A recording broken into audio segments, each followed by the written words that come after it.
নমস্কাৰ আপোনালোক সকলোকে মোৰ জিবি এডিস্ফিয়াৰ চেনেললৈ স্বাগতম জনাইছো। ইতিমধ্যে আমাৰ আজি ডিব্ৰুগড় ইউনিভাৰ্চিটিৰ বিএড কমন এন্ট্ৰেন্স টেষ্টৰ মেৰিট লিষ্ট প্ৰকাশ পাইছে। আমাৰ এই এক্সামটোত প্ৰায় 2000 মান কেণ্ডিডেট এপিয়াৰিং হৈছিলে।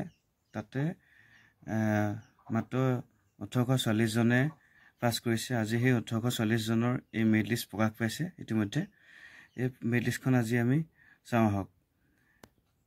দেখিব পাইছে আপোনালোকে প্ৰথম জনে পাইছে 55, দ্বিতীয় জনে পাইছে 54.25, তৃতীয় জনে পাইছে 53.75, চাৰি নম্বৰ জনে পাইছে 53.25, পাঁচ নম্বৰ জনে পাইছে 53, ছয় নম্বৰ জনে 53।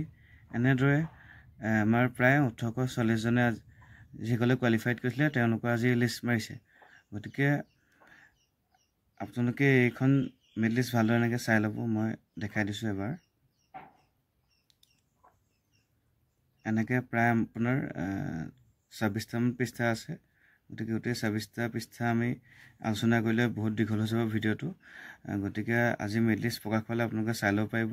সেই নহয় এটা ধাৰণা কৰিব পাৰিব আপোনালোকে আমাৰ গভটত চিট পাবনে নাপায়। আমাৰ গভটত যিহেতু ডিব্ৰুগড় ইউনিভাৰ্চিটিৰ আণ্ডাৰত প্ৰায় 4-5-6খনহে আছে। গতিকে তাত আমাৰ চিট কেপাচিটি প্ৰায় 300-450 ভিতৰতে হ'ব, তাতকৈতো বেছি নাই। গতিকে আপোনালোকে যিসকলে এনেকৈ যদি এতিয়া চায় চিৰিয়েল নম্বৰ প্ৰায় যদি আমাৰ 300-450লৈকে চায় তেওঁলোকে হয়তো অকণমান ছেভ আছে। কিছুমান অগা পিছা হ'ব পাৰে, কিছুমানৰ যদি কম্প'জিট স্ক'ৰটো অলপ কম বেছ হ'ব পাৰে। তথাপিও যিখিনি এতিয়া 300-450 ভিতৰত আছে এই মেৰিট লিষ্টত, আজি যি 1840 জনৰ মেৰিট লিষ্ট মাৰিছে, সেইখিনিৰ খুবেই চান্স আছে বাৰু প্ৰাইভেট গভটত পোৱা বিএডৰ কাৰণে। তথাপিও আপোনালোকে ৰিস্ক নল'ব, গভটতো এপ্লাই কৰিব আৰু প্ৰাইভেটতো এপ্লাই কৰি থ'ব যিমান পাৰে। যিসকলে 450 ভিতৰত আছে তেওঁলোকে প্ৰাইভেট 1-2খনমান এপ্লাই কৰি থ'ব, গভটতো গোটেইখনতে এপ্লাই কৰিব। যিখিনি 450ৰ মেৰিট লিষ্টৰ ভিতৰত নাই, 450 মানে প্ৰথম চিৰিয়েলি 450ৰ ভিতৰত যদি নাই তেখেতসকলৰ এই মাৰ্কছটো, দেন আপোনালোকে প্ৰাইভেটত গভটতো গোটেইখিনি এপ্লাই কৰিব আপোনালোকে, আৰু প্ৰাইভেটতো 2-3খন এপ্লাই কৰি থ'ব। এনেকৈ চাওক আপোনাৰ আমাৰ প্ৰায় 1840 জনক পাছ কৰাইছে। আজি প্ৰায় 10,000 কেণ্ডিডেট এপিয়াৰিং হৈছিলে আমাৰ এই এণ্ট্ৰেন্সটোত। এইখিনি চাব পাৰে আপোনালোকৰ ছেম মাৰ্কছ পোৱা বহুত আছে। গতিকে 450ৰ ভিতৰত যিখিনি আছে তেওঁলোকৰে মে বি গভটত পোৱা অলপ চান্স আছে। কম্প'জিট মাৰ্কছ যদিও অগা পিছা হ'ব পাৰে অলপ। গতিকে চাওক 1840 নম্বৰত থকা যোগৰাকীয়ে পাইছে 30, এনেকৈ 30 পোৱা বহুতেই পাইছে। চাওক লাষ্ট পেজটোতো আপোনালোকে 1801ৰ পৰা 1840 মানে 26 নম্বৰ পেজটোত যদি চাওঁ আমি, এইটো চাব পাৰে আপোনালোকে। এইটো 26 নম্বৰ পেজ হয়। ইয়াত চাওক এই পেজটোতে 1801ৰ পৰা 1840 জনলৈকে গোটেইখিনিয়ে 30 পাইছে। গতিকে আপোনালোকে ৰিস্ক নল'ব।